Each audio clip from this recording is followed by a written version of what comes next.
one of the older astronauts. I say older, but perhaps I should instead say more serious, as they all appeared to be about the same age, signaled briefly to Thao, who took me to a seat in front of the panel and asked that I stay there. She quickly rejoined her colleague, and I realized they were very busy. As for me, I began checking whether I could in fact free myself from the force field. As soon as I sat down, I was effectively plastered to my seat, a feeling I did not like at all. Moving my hand slightly, I found I was immediately liberated for as long as my hand remained in front of the cell. The panel relayed an image of about 500 people standing on the shore and quite near the blockhouse. Thanks to the close-ups possible with our cameras, we had an excellent view of these people, who were quite naked, from the oldest down to the youngest. Again, I could see many of them were either deformed or sporting ugly wounds. They were all gesturing towards the space, taking sand and salt samples, but no one approached.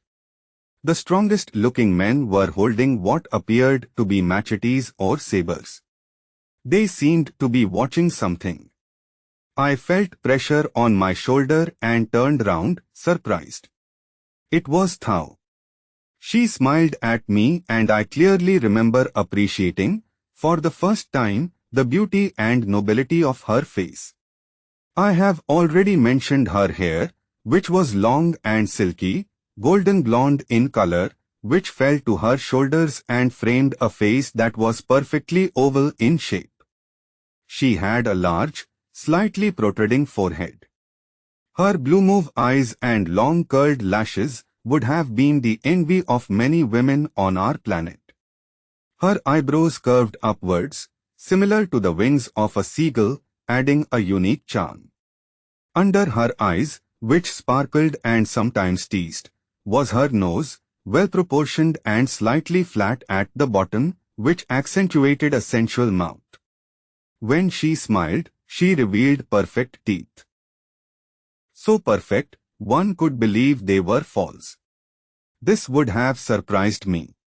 The chin, well-shaped but slightly angular, suggested a willful determination that was somewhat masculine, but this did not detract from its charm. A faint shadow of hair above her upper lip could have spoiled this perfect face, were it not blonde. I see you already know how to free yourself from the force field, Michelle. I was about to reply, when an almost general exclamation made us turn our eyes to the panel. The people on the beach were surging back en masse towards the habitations and dived inside in one big rush, while a line of men had been formed armed with sabers or picks, facing the most incredible thing I could ever have imagined.